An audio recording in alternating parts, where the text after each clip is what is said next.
हम लोग 7 बजे से शुरू करेंगे। ठीक है, 2-3 मिनट बाकी है, आप तब तक प्रतीक्षा कर लीजिए। आज हम विशेष रूप से बैंकिंग और फाइनेंस की बात शुरू करेंगे। ठीक है, तो हो आशा है आप लोग पेन पेपर लेके बैठे होंगे। Vijay Lakshmi ji, good morning, how are you? Vijay Lakshmi ji सुन पा रही हैं? नहीं सुन पा रही हैं, कोई बात नहीं, हम लोग थोड़ी देर में स्टार्ट कर रहे हैं। जब तक बाकी लोग जुड़ रहे हैं, मैं थोड़ी सी सेटिंग चेंज कर दूं।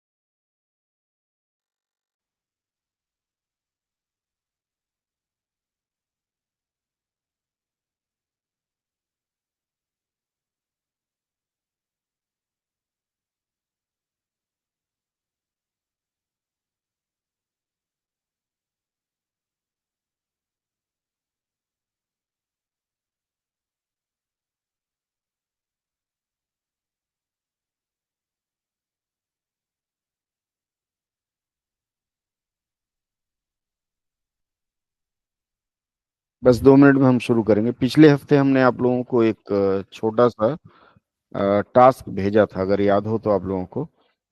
हम लोगों ने रविन्द्रनाथ टैगोर पर एक छोटा सा अनुवाद किया था। याद है या नहीं है? जो लोग मुझे सुन पा रहे हैं बताएं कृपया। जी सर, याद है। तो उसको पूरा किया है क्या आप लोगों ने? किसी ने किया हो? 2-3 पंक्तियां बच गई थी। क्योंकि रैंडम आज मैंने सवेरे बता दिया, तो हो सकता है आप लोगों को असुविधा हो रही होगी। कई लोग नहीं भी जुड़ पाएंगे।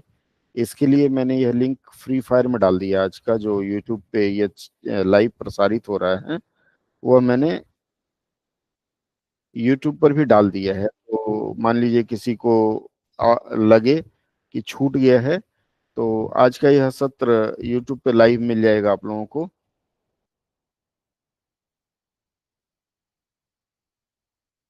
1 मिनट और, 1 मिनट में फिर हम शुरू करेंगे। मैं शुरू करूं इसके पहले 2-3 चीज आप लोगों से जानना चाहूंगा कि आप लोग किस पर मंथन करना चाहेंगे। बैंकिंग एंड फाइनेंस से वन लाइनर, या फिर एज यूजुअल जो मैं करवा रहा था उसको करवाऊं। एक छोटा सा स्नैप टेस्ट हो जाएगा अगर बैंकिंग एंड फाइनेंस का हमने शुरू किया तो। क्या लगता है, कहाँ शुरू करें? स्नैप टेस्ट मान के चलें? कोई बोल नहीं रहा है। लगता है सुबह सुबह आप लोग ने चाय नहीं पी सुबह की। सर, वन चाय का ऐड लाइनर आता है। ठीक है। चलिए ठीक है, मैं 2 मिनट में वन लाइनर आप लोगों को दिखाता हूँ। चूंकि बैंकिंग और फाइनेंस के जगत से विष्णु की भी कल मांग थी कि हम लोग बैंकिंग और फाइनेंस जगत के भी कुछ अनुवाद करें। क्योंकि आने वाले समय में आईबीपीएस की परीक्षा बड़ी महत्वपूर्ण रहेगी, और जिस तरह से बदल रहा है, माहौल बदल रहा है, उस आधार पर इसमें परिवर्तन हो अगर, तो हम उसके लिए तैयार रहें, यह जरूरी है। और इसी बात पर मैंने आप लोगों को वन लाइनर का स्क्रीन शेयर करना शुरू किया है। देखिए, दिख पा रहा है तो बताएंगे। जी सर। दिख रहा है, चलिए। One liner banking and finance का यह जो अनुवाद है, एक तरह से मान के चलेंगे हम लोग कि यह हमारा एक स्नैप टेस्ट होगा, हमारा और आपका सबका। हम लोग इसको लिखते भी चलेंगे, अगर हो पाएगा तो बाद में मैं ये स्क्रिप्ट आप लोगों को दे दूंगा। तो शुरू करते हैं। सबसे पहला जो वाक्य है, banks highlight their achievement in their annual report, यह पहला वाक्य है। इसका अनुवाद हम शुरू करेंगे।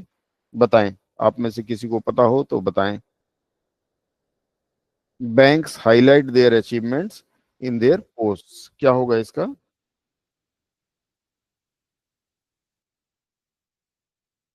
कोई बोले, नहीं बोल पाएगा तो फिर मुझे एज यूजुअल कंटिन्यू करना होगा। नहीं, ठीक है। चलिए, इसमें मैं आपको बता देता हूं। बैंक्स के लिए शब्द प्रयोग करेंगे हम लोग, बैंक्स का। और अचीवमेंट्स को उपलब्धि कहते हैं, एनुअल रिपोर्ट को वार्षिक रिपोर्ट कहते हैं। और इसका जवाब होगा, बैंक अपनी उपलब्धियों को अपनी वार्षिक रिपोर्ट में प्रकाशित करते हैं। मेरी आवाज आ रही है ना? स्पष्ट सुन जी पा रहे हो? सर। ठीक है। जी सर। चलिए, हाँ, अगले वाक्य में हम लोग चलते हैं। अगला वाक्य है, human resource is the most important pillar of an institution. Human resource is the most important pillar of an institution. इसका क्या होगा?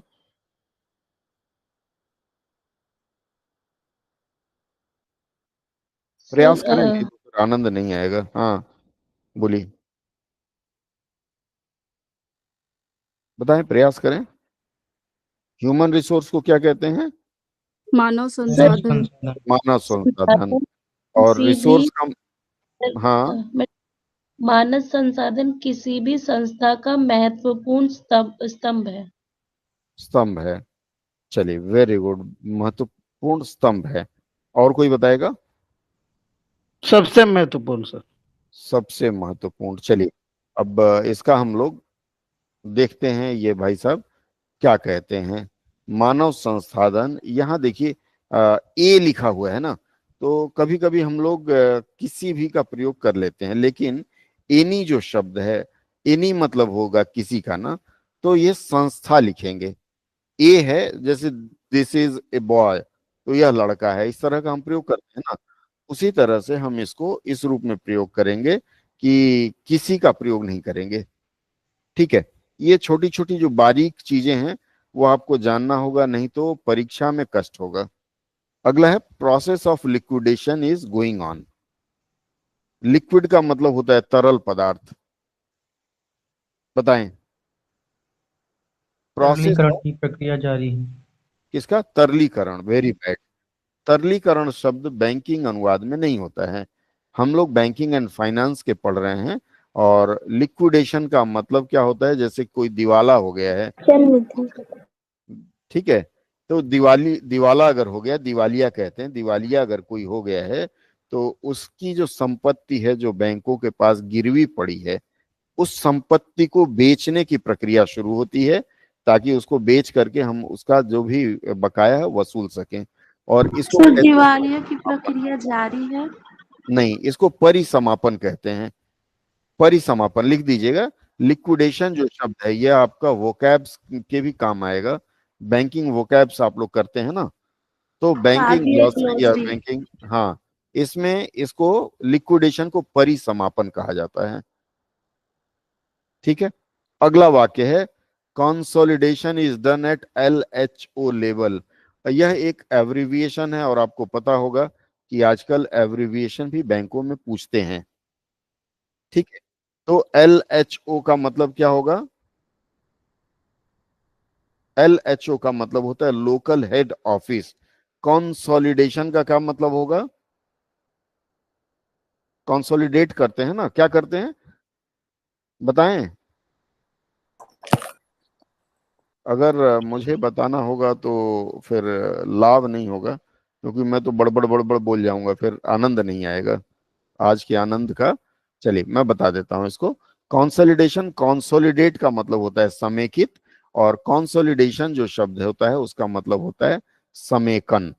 तो समेकन कहाँ होगा? लोकल हेड ऑफिस को, लोकल को हम लोग स्थानीय कहते हैं, हेड को प्रधान कहते हैं, और ऑफिस को कार्यालय कहते हैं, लेवल को स्तर कहते हैं। मतलब समेकन स्थानीय प्रधान कार्यालय के स्तर पर किया जाएगा। ठीक है। चलिए, अगला है, जुरिस्डिक्शन इज होल। ये जो पीले रंग में मैं कर दे रहा हूं, उसको नोट करिएगा आप लोग, क्योंकि ग्लॉसरी है बैंकिंग, और यह अमूमन प्रयोग होता है, आमतौर पर बोलचाल में प्रयोग करते हैं या लिखने में। Jurisdiction is whole of Andhra Pradesh. Jurisdiction का मतलब क्या होता है? सर न्याय व्यवस्था। न्याय क्षेत्र।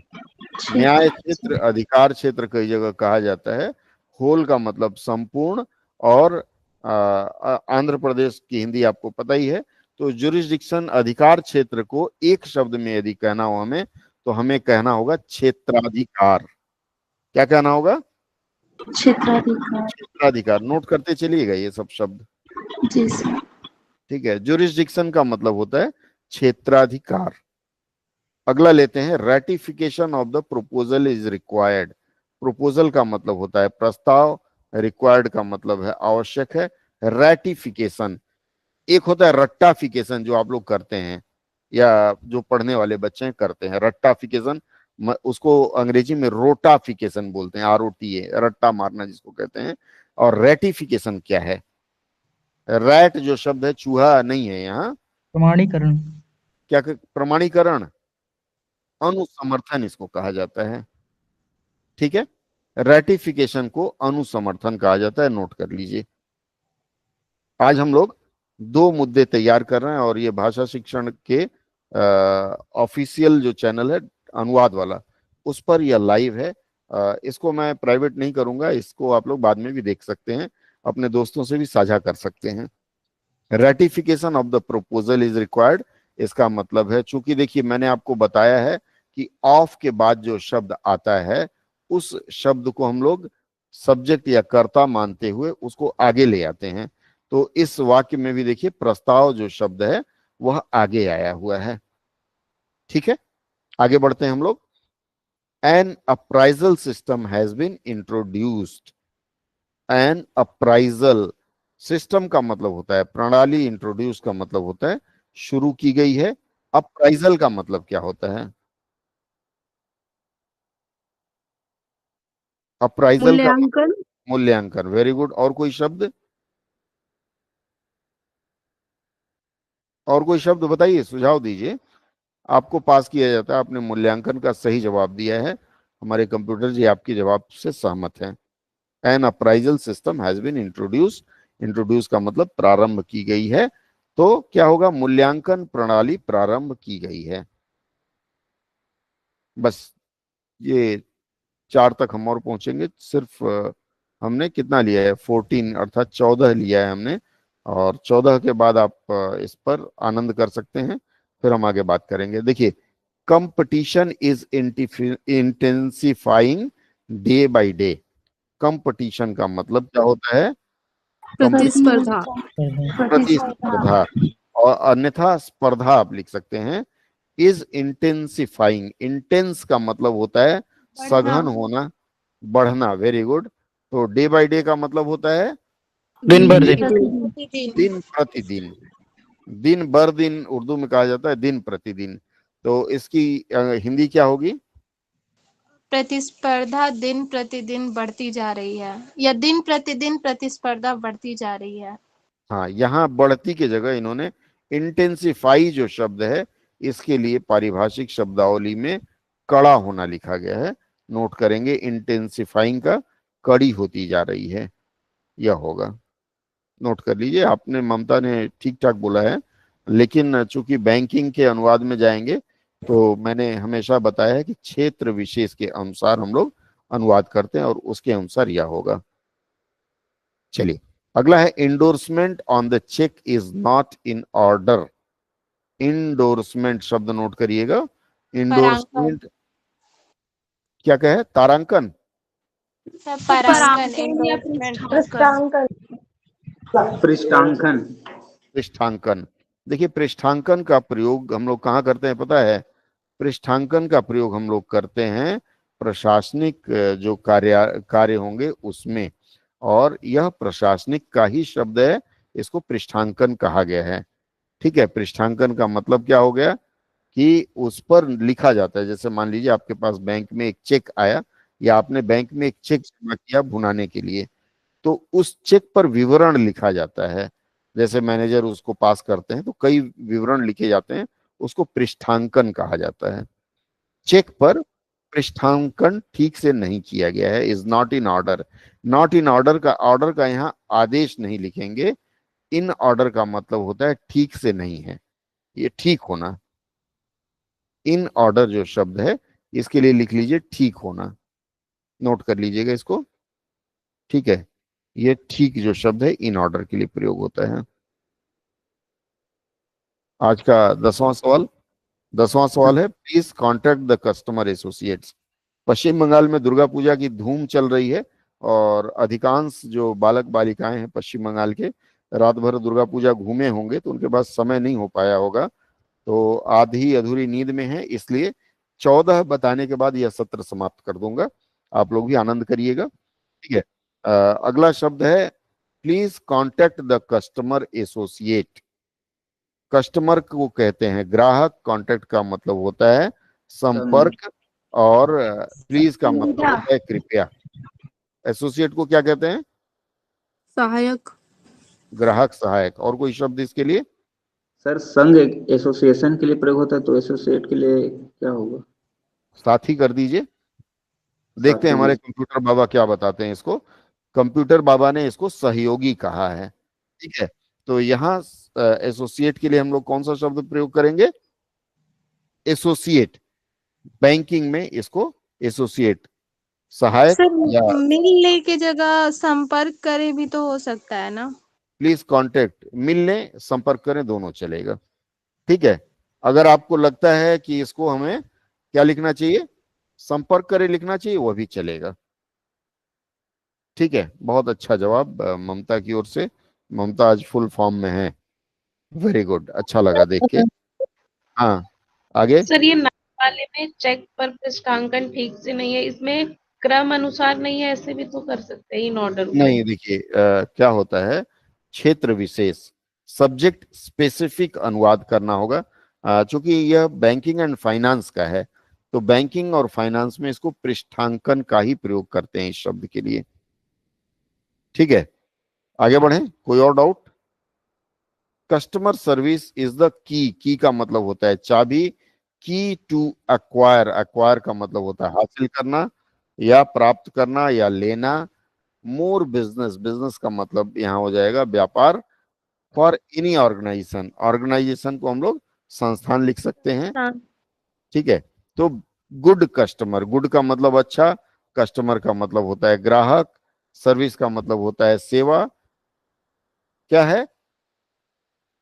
किसी, एनी में यहाँ किसी का प्रयोग करेंगे, किसी किसी भी संस्थान के लिए, किसी भी संस्थान के, संस्थान संस्थान के लिए वो एक्वायर मोर बिजनेस का, एक्वायर मोर बिजनेस का हो जाएगा। एक्वायर का मतलब प्राप्त, आप बताए हैं ना? हाँ, हासिल सर करना। व्यवसाय की पूंजी प्राप्त हासिल करना। करना।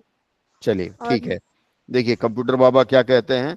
कंप्यूटर बाबा का कहना है बेहतर ग्राहक सेवा ही किसी भी संस्था के लिए अपना व्यापार बढ़ाने की कुंजी है। अब यहाँ जो संस्था के लिए है, आप यहाँ संस्था के लिए की जगह संस्था की भी कर सकते हैं। संस्था की व्यापार बढ़ाने की कुंजी है, तो के लिए और अपना आप चाहें तो हटा सकते हैं।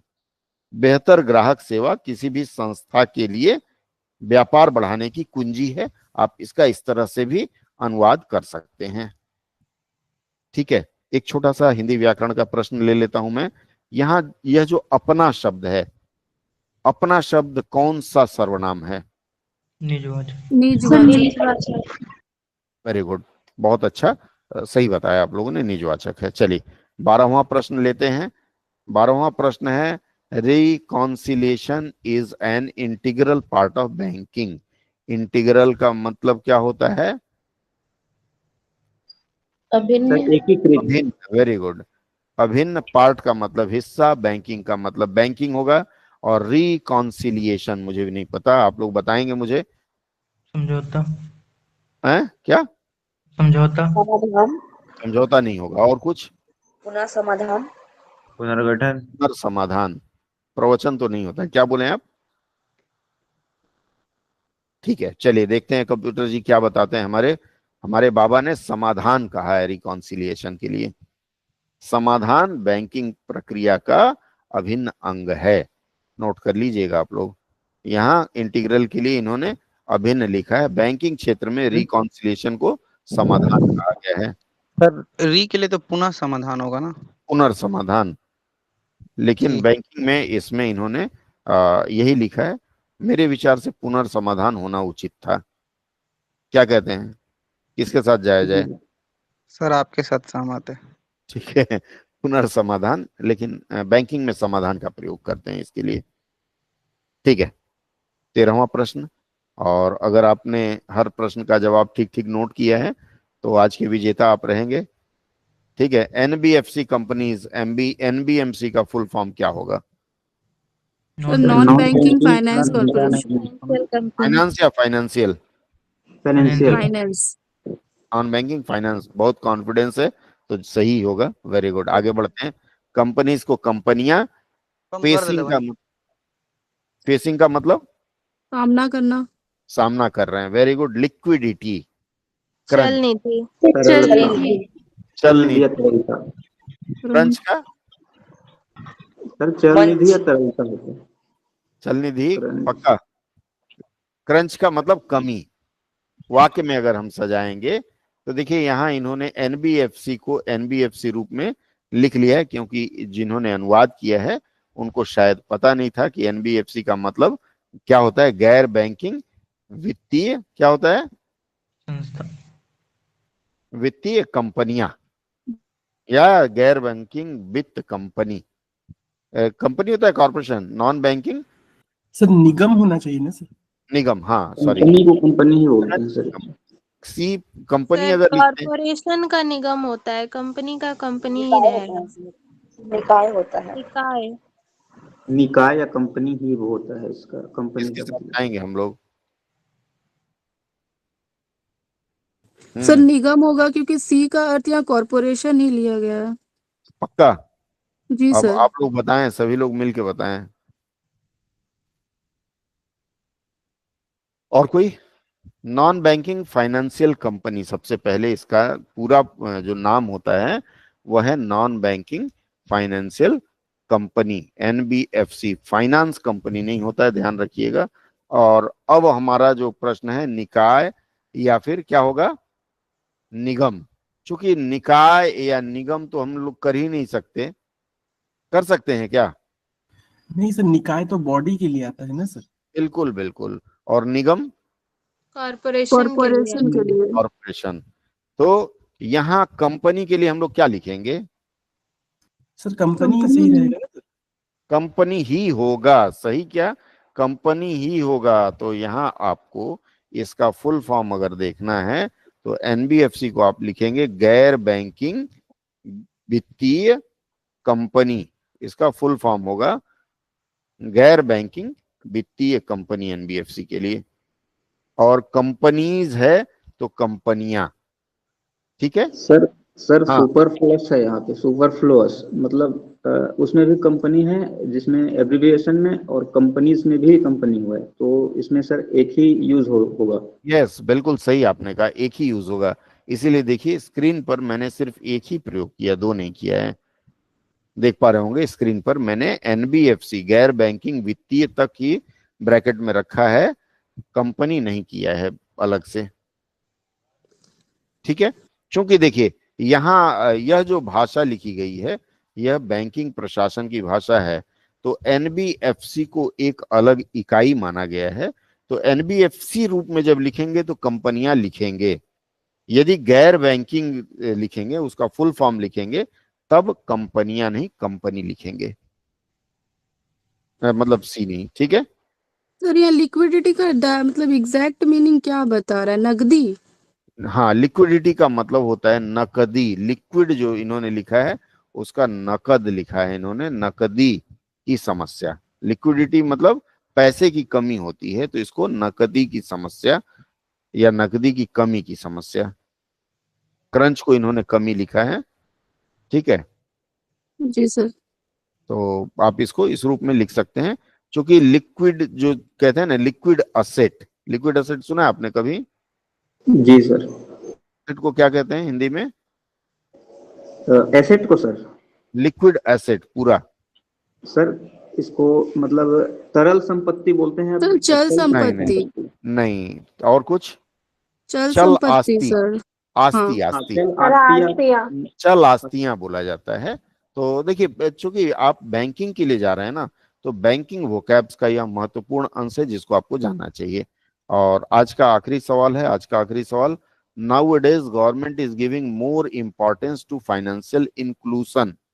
फाइनेंशियल को आप लोगों ने वित्तीय देख लिया, इंक्लूजन शब्द की हिंदी बताएं। समावेशन। समावेशन। समावेशन, चूंकि समावेश जो शब्द है संज्ञा रूप में आएगा या समावेशन संज्ञा में आएगा, कौन सा संज्ञा है, समावेशन या समावेश? समावेशन। समावेशन संज्ञा है सर। समावेशन संज्ञा है, समावेश जो शब्द है वह क्रिया रूप में आ जाएगा। तो नाउअडेज के लिए कहा गया है, आजकल गवर्नमेंट के लिए, सरकार, फाइनेंशियल के लिए वित्तीय और इंक्लूजन के लिए समावेशन, और गिविंग मोर इंपॉर्टेंस मतलब ज्यादा जोर दे रही है सरकार, वित्तीय समावेशन पर ज्यादा जोर क्या होगा, दे रही है। ठीक है, ज्यादा जोर के बाद वाला मैं टाइप नहीं कर पाया, एक मिनट, ज्यादा जोर,